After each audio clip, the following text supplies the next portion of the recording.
The Feelies are on tour promoting their first release on A&M Records, their third album as a group, entitled Only Life.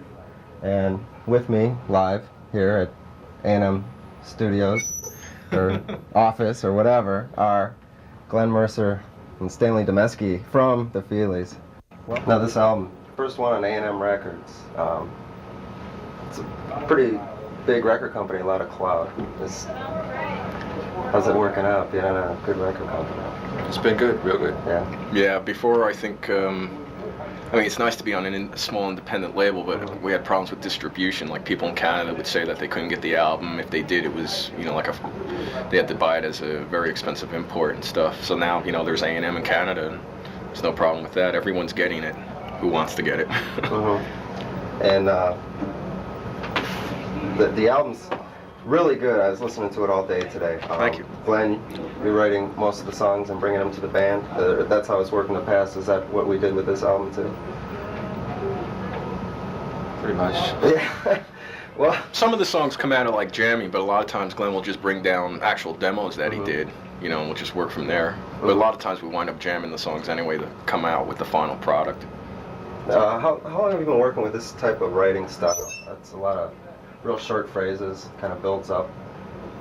Was that always a planned sort of attack at writing lyrics for you?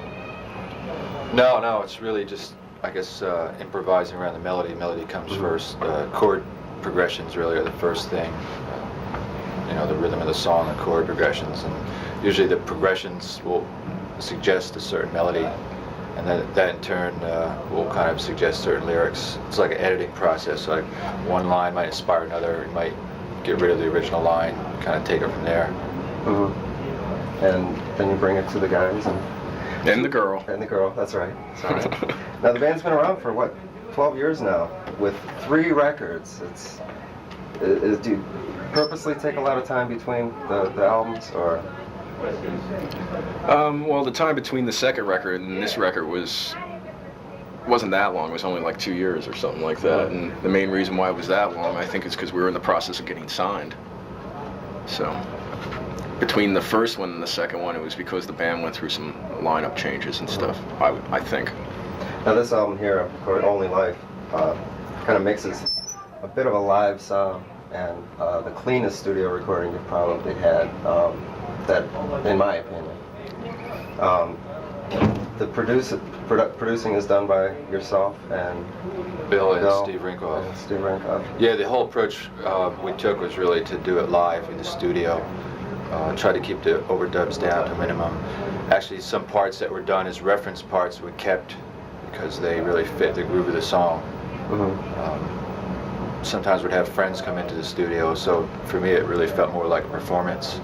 This was the first time we each had our own mixer. Usually we all have the same headphone mix. So that's, I think, a big help. We're all able to basically hear what we want, kind of recreate what we hear on stage. There's 2 drummers, or 2 percussion players in the band. Whatever. Yeah. Well, actually on the album it lists one as percussion drums, one is drums and percussion. Is there a reason for this? Or? Well, I play the drum set parts, and Dave plays more of the percussion parts. Yeah, I really like the sound with the 2 percussions. It really works well. It doesn't become overbearing. It's a lot like what the Beatles and the Stones would do a lot of times. They would, you might not be able to hear the cymbals as much, but you'd be able to hear a tambourine or maracas going off, which, varies it a lot more. And it's like adding different textures. Is that how you pretty much approach it in the studio too? Just kind of keep layering things over top? Yeah, pretty much. I mean, it came about basically because we felt that cymbals were kind of canceling out a lot of the guitar parts.